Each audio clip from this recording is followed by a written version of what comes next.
நமச்சிவாய வாழ்க, நாதன் தாழ் வாழ்க, இமைப்பொழுதும் இன்னெஞ்சில் நீங்காதான் தாழ்வாழ்க. ஓம் நமசிவாய, ஓம் நமசிவாய, ஓம் நமசிவாய. குருவாழ்க, குருவே துணை. அனைவருக்கும் வணக்கம். நான் உங்கள் டாக்டர் சங்கீதா ராம்குமாருங்க.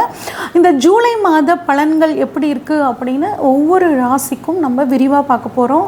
மீனராசிக்காரங்களுக்கான ஜூலை மாத பலன்கள் எப்படி இருக்குது அப்படின்னு சொல்லி பார்ப்போங்க. மீனராசிக்காரங்களை பொறுத்த வரைக்கும் இரக்க குணம் இருக்குங்க.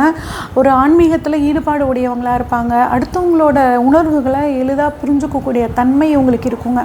இவ்வளோ சிறப்பான இந்த மீனராசிக்காரங்களுக்கு ஜென்மத்தில் சனிங்க ஏகப்பட்ட சிக்கல் தடைகள் அப்படிங்கிற ஒரு அமைப்பு இவங்களுக்கு இருந்திருக்கும். ஆனால் இப்போ பாருங்கள், ஜூன் மாதம் 2ஆம் தேதியிலிருந்து குருவோட பார்வை ராசியை பார்க்குறனால அந்த குழப்பங்கள்லாம் விலகுங்க. அதுவும் ராசிநாதன் உச்சமாகி ராசியை பார்க்குறாரு அப்படிங்கும்போது முகத்துலேயும் ஒரு தேஜஸ் வரும், தைரியம், தன்னம்பிக்கை இதெல்லாம் அதிகமாகுங்க. எந்த ஒரு விஷயத்துலையும் துணிச்சலோடு இறங்கணும் அப்படின்னு நினைப்பாங்க.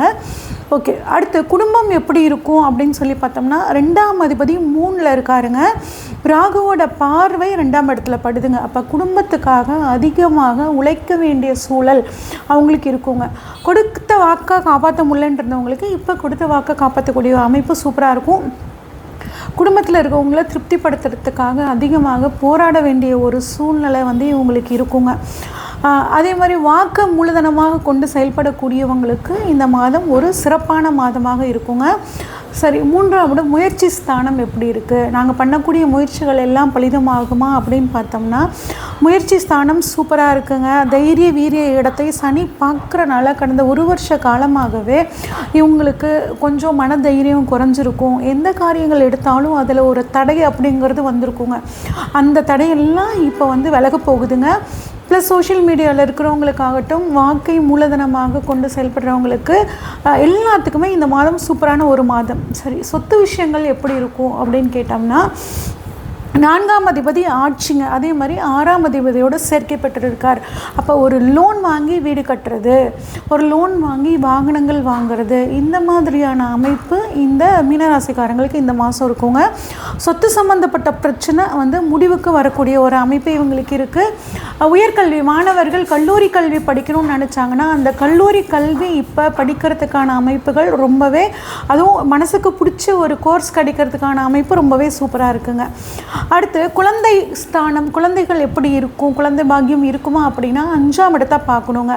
5ஆம் இடத்துல பார்த்தோம்னா குரு உச்சமாக இருக்கார் 5ஆம் இடத்துல. அப்போ நீண்ட நாள் குழந்தை பாக்கியம் இல்லாதவர்களுக்கு இப்போ குழந்தை பாக்கியம் கிடைக்கிறதுக்கான வாய்ப்புகள் இருக்குது. ஒரு சிலருக்கு பாருங்கள், குலதெய்வம் எதுன்னே தெரியாமல் இருக்கும். அவங்களுக்கெல்லாம் இந்த சமயத்தில் குலதெய்வம் கிடைக்கிறதுக்கான, யாருன்னு தெரிஞ்சுக்கிறதுக்கான ஒரு சூழல், குலதெய்வ வழிபாடு நன்மை தர்றது, ஒரு அதிர்ஷ்டம் கிடைக்கிறது, உங்களோட குழந்தைகளுக்கு ஒரு சுபகாரியங்கள் நடக்கிறது, இந்த மாதிரியான அமைப்பு ரொம்பவே சூப்பராக இருக்குங்க. வெளிநாடு சம்பந்தப்பட்ட விஷயங்களும், குழந்தைகள் வெளிநாடு சம்பந்தப்பட்ட விஷயங்களும் ரொம்ப சாதகமாக இருக்கக்கூடிய காலகட்டம் இது.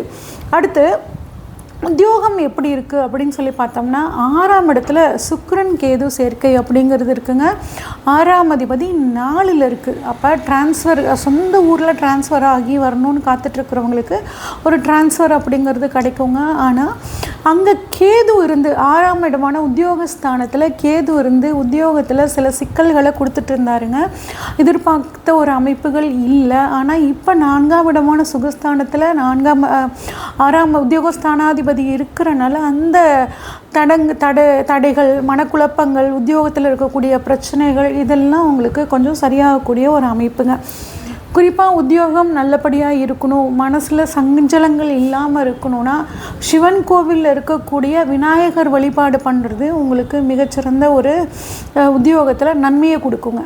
சரி, அடுத்து எனக்கு திருமண வாழ்க்கை எப்படி இருக்கும் அப்படின்னு கேட்டிங்கன்னா, 7ஆம் அதிபதி புதன் 4ஆம் இடத்துல ஆட்சியாக இருக்கார். இது ஒரு நல்ல அமைப்புங்க. அப்போ வாழ்க்கை துணைக்கு ஆனால் அது 6ஆம் இடத்தோட தொடர்பு இருக்கிறனால வாழ்க்கை துணை என்ன சொல்கிறாங்களோ அதை கேட்டுட்டு போயிடுறது ரொம்பவே நல்லதுங்க. தேவையில்லாத ஆர்கியூமெண்ட்டை தவிர்த்துக்கிட்டு அவங்க சொல்கிற விஷயங்களை கொஞ்சம் அட்ஜஸ்ட் பண்ணி போய்க்கணுங்க. சொந்தத்தின் மூலியமாக ஒரு லைஃப் பார்ட்னர் கிடைக்கிறதுக்கான வாய்ப்புகள் நல்லாயிருக்கு. அடுத்து 8ஆம் அதிபதி 6ஆம் இடத்துல இருக்காருங்க. இது ஒரு திடீர் அதிர்ஷ்டத்தை கொடுக்கக்கூடிய ஒரு அமைப்புங்க. ஆனால் உடல் ஆரோக்கியத்தில் மீனராசிக்காரங்க ரொம்பவே கவனமாக இருக்கணுங்க. கர்ப்பப்பை, சிறுநீரகம் சம்மந்தப்பட்ட பிரச்சனை, பல், இருதயம், மார்பு சம்மந்தப்பட்ட பிரச்சனைகள் வரத்துக்கான சான்சஸ் இருக்குது. உடல் ஆரோக்கியத்தில் மிக மிக முக்கியமாக இந்த மீனராசிக்காரங்க ரொம்பவே கவனமாக இருக்கணுங்க. அப்புறம் பாக்கியஸ்தானம் எப்படி இருக்குது, பயணங்கள்லாம் எப்படி இருக்கும், ஆன்மீகம் சம்மந்தப்பட்ட விஷயங்கள்லாம் எப்படி இருக்கும்னு பார்த்தோம்னா 9ல் குரு இருக்காருங்க. 9ஆம் இடத்துல குரு பார்வை, 9ஆம் அதிபதி சூப்பர், அந்த மாதிரி நல்ல அமைப்புகள் எல்லாம் இவங்களுக்கு இருக்குது. அப்போ ஆராய்ச்சி கல்வி நல்லாயிருக்கும், வெளிநாடு போவாங்க, ஆன்மீக பயணங்கள்ங்கும்போது தொலைதூரத்தில் இருக்கக்கூடிய பயணங்கள்லாம் போவாங்க, ஆன்மீகம் சம்மந்தப்பட்ட பதவிகள் தேடி வரும், தந்தையின் மூலியமாக நன்மை அப்படிங்கிற அமைப்பெல்லாம் சூப்பராக இருக்குங்க.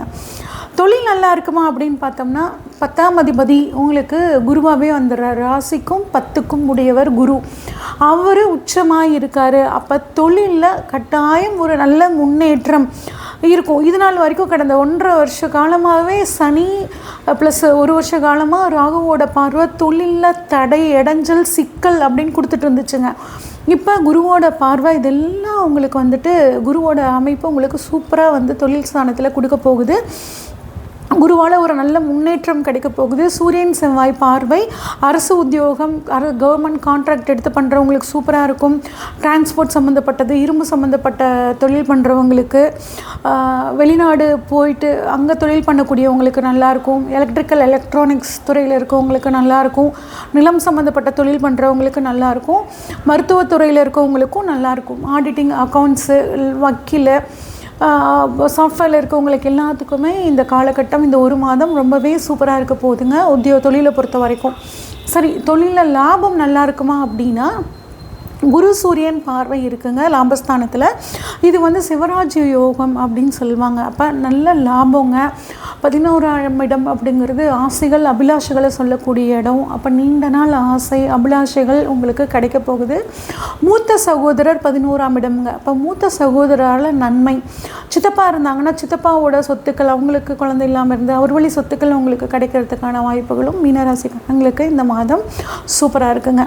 அடுத்து 12ஆம் இடம் அப்படிங்கிறது விரயஸ்தானம்ங்க. விரயஸ்தானத்தில் பொறுத்த வரைக்கும் ராகு இருக்காருங்க. இப்போ நிறைய விரயம் அப்படிங்கிறது இருக்கும். இந்த விரயத்தை சுப விரயமாக மாற்றிக்கிறது நல்லது. இன்ஃபெக்ஷன் சம்மந்தப்பட்ட பிரச்சனைகள் வரத்துக்கான வாய்ப்புகளும் இருக்குது. மீனராசிக்காரங்க அந்த விஷயத்துலேயும் கொஞ்சம் கவனமாக இருக்கிறது நல்லதுங்க. முடிஞ்சால் ஒரு வெளிநாட்டு பயணம் வாய்ப்பு கிடச்சதுன்னா போயிட்டு வாங்க. மனசுக்கு ஒரு நிம்மதியாக மகிழ்ச்சியாக இருக்கும். இந்த மாதத்தை மேலும் ஒரு நல்ல மாதமாக மாற்றிக்கணும் அப்படின்னா ஒரு என்ன வழிபாடு பண்ணலாம்? ஆனால் ராகு காலத்தில் துர்க்கை வழிபாடு பண்ணுறது ரொம்பவே சிறப்புங்க. கூடவே பெருமாள் வழிபாடும் பண்ணுங்க. தானம் அப்படின்னா வயதானவர்களுக்கு உளுந்து தானம் பண்ணுங்க. என்ன பாடல் பாராயணம் பண்ணலாம் அப்படின்னா அபிராமி அந்தாதியில் இருக்கக்கூடிய 24வது பாடல். உடல் ஆரோக்கியம் இந்த மாதம் நீங்கள் ரொம்ப கவனமாக இருக்கணும். அதுக்கான ஒரு பாடல் தினமும் இந்த பாடலை நீங்கள் வந்து பாராயணம் பண்ணிட்டு வர உடல் ஆரோக்கியத்தில் ஒரு நல்ல முன்னேற்றம் அப்படிங்கிறது உங்களுக்கு இருக்குங்க. இது வரைக்கும் நம்ம பார்த்ததெல்லாம் பொதுவான பலன்கள் தாங்க. உங்களோட ஜாதகத்தில் இப்போ என்ன தசாபுத்தி நடக்குங்கிறதுங்கிறத பொறுத்து இந்த பலன்களில் சின்ன சின்ன மாற்றங்கள் அப்படிங்கிறது இருக்குங்க. ஜோதிடத்தில் ஆர்வம் இருக்கிறவங்க ஜோதிடம் சார்ந்த வகுப்புகள் நம்ம வந்து எடுத்துகிட்ருக்கோங்க. விருப்பம் இருக்கிறவங்க ஸ்க்ரீனில் தெரிகிற வாட்ஸ்அப் நம்பருக்கு கால் பண்ணுங்கள். உங்களுக்கான முழு டீட்டெயில்ஸ் கிடைக்குங்க. நன்றி, வணக்கம். கடவுள் அருள் டிவியை பார்த்தமைக்கு நன்றிகள். மேலும் இது போன்ற தகவல்களை தெரிந்து கொள்ள கடவுள் அருள் டிவியை சப்ஸ்கிரைப் செய்யுங்கள். மறக்காமல் பெல் ஐக்கானை கிளிக் செய்யுங்கள்.